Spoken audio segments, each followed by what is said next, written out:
This is the Voice for Real Estate podcast. Today, a special edition of Voice for Real Estate, Coastal Home Tour. Coastal Home Tour takes you on a tour of coastal neighborhoods. Your tour guides are knowledgeable and experienced coastal Carolina realtors who know this neighborhood. Listen as they talk about properties, lifestyle, and amenities in this neighborhood. Here we are for another edition of Voice for Real Estate and the special edition for Coastal Home Tours. In this particular neighborhood, we're going to talk to neighborhood expert John Bell, who sold the most expensive home in 2022 in Ion. Hey, John, that had to be exciting for you to do that, was it not? Absolutely, Bill, and thank you for having me, sincerely. You're welcome. You think about the most expensive home, and I truly was a little taken back and not really thinking about numbers as much as the caliber of agents in my peer group that I'm with was kind of humbling. You got some agents that have been around a couple days, and frankly, what people don't realize is, at that level, the consumer is very different, right? That's a niche market. And, you have to be able to field calls from, internationally from California to Chicago to overseas. So it's just a lot involved. You've got a great background, dude. And I want our audience to know that. And you used to work for PNC when you were a young man. And my understanding is that you were at the time before you left there, you were the youngest vice president at the bank PNC. Is that correct? I don't know where you snuck the information, but that's I got my ways, dude. Jesus. So yeah, I'll give you the abridged 30-second Reader's Digest. Please do. Yeah, I mean, I was fresh out of high school. Long story short, I went to a business management in a small community college, and in my mind, I knew something was bigger, and I was so blessed. A friend of mine, mother, worked for the bank, and she said, "Johnny, you'd be great at the bank." So she referred me in, and I'm working in a bank in a grocery store. So think about that, 7 days a week, and you're engaging Martha in aisle 7 about milk and checking accounts. Anyway, happened to be good at it, and I literally moved from a glorified teller, up through and ended as vice president of sales. So how many people did you oversee there, your management style? How many people were there? At the end, I believe over 100. I mean, from Chicago to Florida, East Coast. And how old were you at that time? 30. Wow, that's awesome. Congratulations on that. It kind of shows how it does show your skill set. So let's go ahead and talk about the luxury home buyer, because I know you're proud of that. And Southern Belle Living is known to deal with luxury home buyers. Tell me what you do special to attract the buyer for those luxury homes right now we're talking about Ion, but I know you sell in Kiowa and Seabrook and around, but when it comes to that luxury buyer, what do you do that you feel special? I appreciate it. It's not for me to feel special, it's for them to feel special, right? So it's incredibly important. And I think, that's one thing my team embraces very much. We offer the professional photography. We offer a staging consult. One of the things, as you can imagine from COVID, is critical is the drone piece and the 3D video, right? So we have clients, in California, Chicago, like I said earlier, Texas, and they want to be able to get in the home and see it. So, that is, it's a niche segmentation in terms of the clients looking. The other piece is, Bill, we geo-target and also work with you, quite honestly, right? So, that particular buyer I was able to offer to be in Mount Pleasant Magazine, which they're super excited about anytime you can get that. I appreciate that, John. Thanks for the plug, dude. And you didn't pay me to say it. And, to get that many eyes on it, and I know you market heavy, is super exciting for a perspective for a seller. John, how about Ion itself? What do you like? What's special to you about Ion and that buyer? We've sold several homes in Ion, and it's a neat little place, right? It has its own kind of town square with a bakery and a pub and a cafe. But I mean, the first home was built there, Bill. I don't know if you know this, in '99. So, 24 years ago, it's not that old. But you have the stately homes on the lakes. You have the craftsman style. Each one's unique, right? Which you don't see in a lot of neighborhoods. And I liken it to, there's probably two neighborhoods with that special sort of sauce, and that's the Old Village and Ion, I would say. And Ion just has that sort of top two unique interest level, right? And also just features and amenities. Podcasting has exploded in popularity, especially local podcasts. As of 2022, 62% of Americans have listened to a podcast. 38% have listened in the last month. 26% in the last week. The podcasting audience is booming with no signs of slowing down. Call the podcast hotline to be featured on these podcasts or to receive information about podcast marketing. Call 843-530-0403 or visit carolinapodcasts.com. You're listening to the Voice for Real Estate podcast, a conversation about coastal Carolina real estate. What makes Ion so popular? Oh, gosh. I mean, if you think about it, right? So you have that sort of culture. It's golf carts, awesome restaurants. There's a cafe. My friend owns Square Onion in there. It's incredible sandwiches. And, you're 5 minutes to downtown. So in terms of location and logistics, I mean, you come out of Ion, you're right downtown. So it just has so many pros. It goes down to that location to a large extent. So how many rooftops are in Ion, John? Right around 800, I think, was the last we looked. And what is the average price of a house in there? What's the price range? We looked this up and we monitor. We're pretty close to it, but it's right around 1.6, 1.8 in that area. So it's not the highest price point in Mount Pleasant or Charleston by any means, but it's up there. Mass affluent. What do you call it? Mass affluent? Yes, sir. So mass affluent client base is sort of looking at that in that neighborhood. Very good school. Porter Gaud's close. So it just has everything.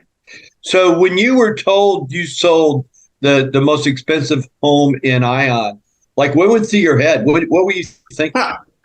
I was trying to find my head. So, we've been incredibly busy, Bill. So, I liken it to, and I tried to say this earlier, it doesn't matter if it's 200,000 or 20 million.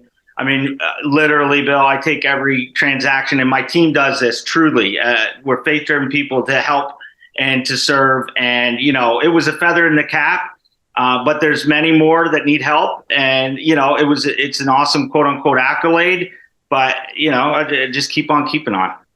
I believe that from my interaction with you and your team members, that the amount of money in the transactions is important, but it's not what drives you guys. Serving the clients is what drives y'all. You vacationed here, and then you just fell in love with Charleston, and that's what drove you here? Yeah. So my best friend lived here. I vacationed here for years, and I knew I'd get here. I just didn't know how. And I had to get out of the corporate life. Long story for another day. Father passed, and I just needed a breather. I was burning out, and you can only golf and ride Harley so much, right? So I didn't know what that next step was going to be, but I traded stocks and this and that, and I found real estate. And I had a passion for banking. I don't know if there's a better word for passion, but the real estate piece is just something that I absolutely treasure. Frankly, I love it. What about mortgages? Because of your banking extensive, I might add, banking experience and knowledge base, has that helped you in the mortgage department, finding mortgages for people when they need it? Because I'm sure some of your clients have cash deals, don't they? Yeah, super good question, Bill. And, cash isn't always king, right? So you think about, we'll just speak specifically about Ion and the $4 million home. These clients have multiple assets, investments. You got to talk about tax strategy. Is cash better than taking a mortgage in the write-offs? And, so to your point around having that mortgage conversation and just having someone close, we have a dedicated mortgage gentleman that we work with. We have several in the market, but we have a key one that's really close. And, he's like my brother now. But, it's important that he also delivers that experience. So we're all about the experience and no question left unturned. I mean, truly, we want you to know we're here for you and to do the right thing. And if we don't know the answer, we'll find it. When it comes to Ion, and do you show a lot of property? And I know you sold several homes in there. Is that one of your go-to neighborhoods for your clients?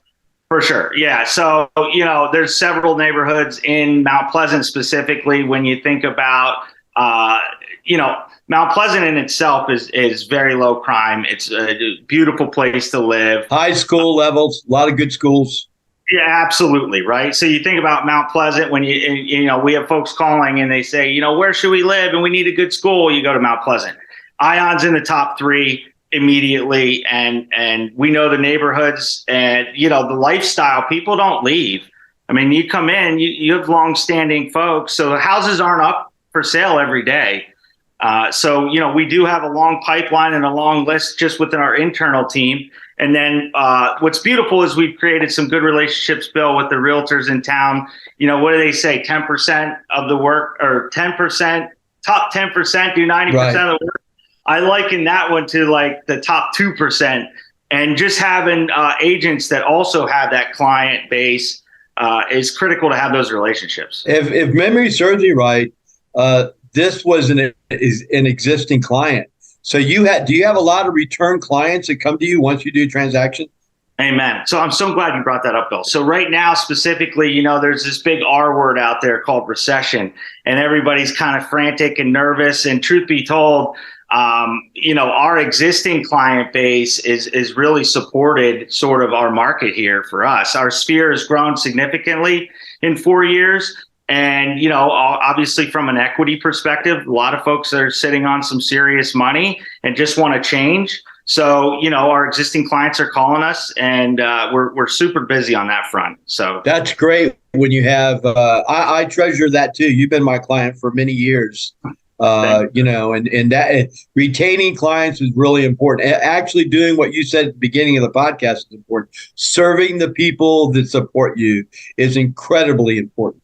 Where do you see the sales in Ion going to in 2003 and beyond? In terms of volume, just in terms of, I do believe we're sort of insulated in Charleston anyway, right? So there's this market holds pat even back in 2008, and even recent news. I mean, the market just continues to sustain or barely tip. So I think it will continue with volume. The bank noise that we're having right now, Bill, is, if anything, in my humble opinions, helped, with the Feds raising rates. So I think the interest levels, buyers there's too many buyers than we have homes here. Let's just put it that way. That is true. It's about the desire, and we do have a positive glass bubble around us, and it stands to, a lot of people say real estate's local, and Charleston's a fine example.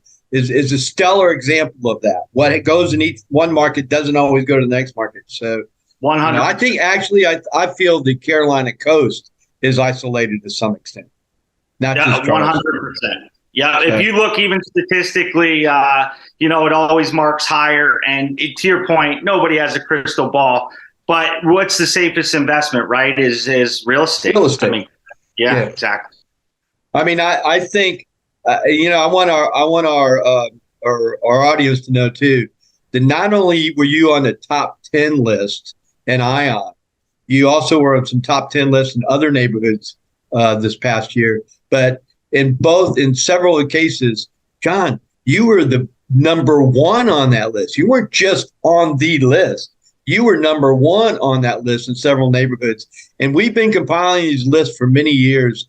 And that very seldom does that happen. So congratulations, and thanks for telling us, John, about Ion. I think anybody that lives in Ion and has residence in Ion, for you to associate it with the old village, those are really too good. That's a compliment to Ion, and I think people will see a great value with you helping them sell their house. So thanks for sponsoring this neighborhood podcast on Ion, John. And do you have anything else you'd like to add? No, I just want to thank you, Bill, sincerely. It's been an incredible partnership, relationship, right? It's more than business for us. I just thank you for picking me to be on. Truly. No, you're an expert in ION, dude. So, all right. Thank you very much, John. And I'll talk to you later. Thank you, Bill. Appreciate you. Thanks for watching Voice for Real Estate, where you meet local experts who provide timely information in every episode. Be sure to subscribe, share, and comment. Find Voice for Real Estate online at voiceforrealestate.com.